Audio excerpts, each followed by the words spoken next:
We are the hub for news, results, and CEO interviews focusing the junior commodities sector. We provide market analysis and perspective that will help position you for solid returns.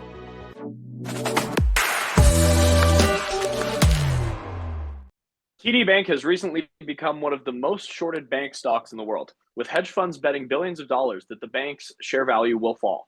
And although there is uncertainty surrounding TD Bank, market analysts say customers of one of Canada's biggest banks have little cause for concern, and some investors may even find an opportunity in the situation. Today, we take a look at the pressure being applied to one of North America's largest banks via the latest regional bank failures.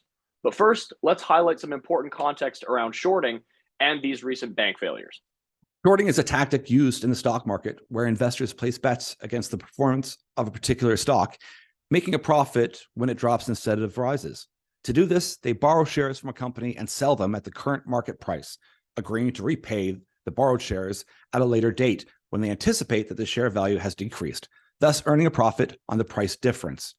Traders who bet against stocks made a killing in 2022 as short sellers netted $300 billion.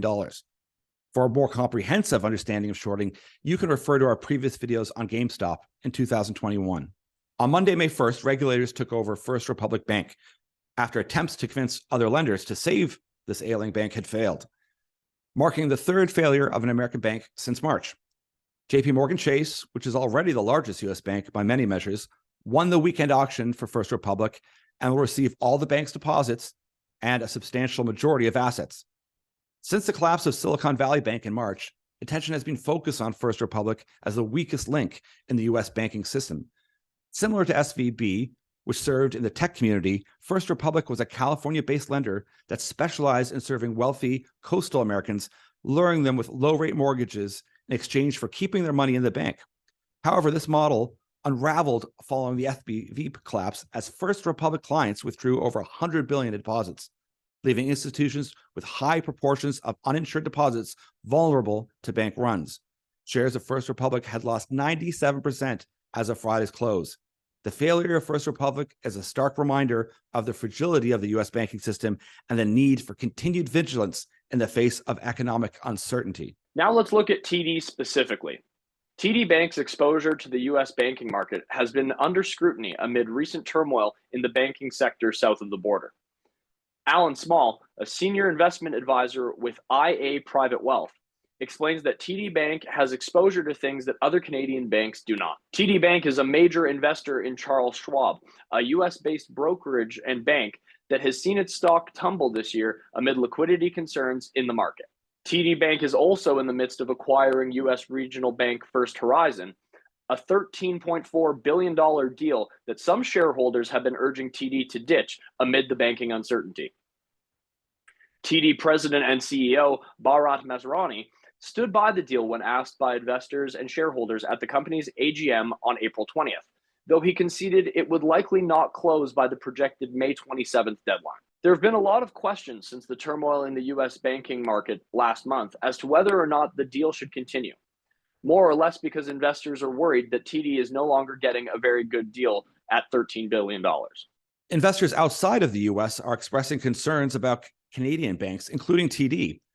Due to the risk associated with the housing market, Ing Ha Chang, an associate professor of finance at the University of Toronto's Rotman School of Management, explains that Canadian lenders all have some exposure to the housing market through their mortgage business.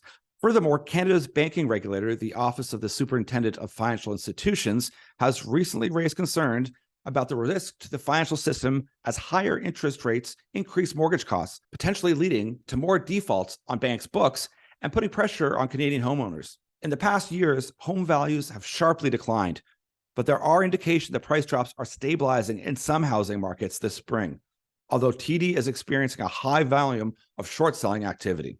Cheng notes that there has been an increase in bets against Canadian banks more broadly due to this general weakness in the housing market. Alan Small is wary of shorting TD Bank, despite considering the arguments for it. He remains skeptical because he thinks the impact of Silicon Valley Bank collapse and other banking troubles was limited due to U.S. regulators stepping in to guarantee deposits at risk. Small acknowledges that there is still risk of further movement in the U.S., but advises against hasty selling of TD Bank stock. He emphasizes that despite the recent economic growth being slower than expected, the banks are still profitable and paying dividends, indicating a positive outlook moving forward. So what are your thoughts? Do you think that more large banks are at risk due to the struggles with recent bank failures? What do you make of the overall banking failures and the path forward that they might create? Let us know in the comments below, and make sure you sign up to our website, our YouTube, like this video, and share our content to someone you might think it's interesting. Take care and have a good one.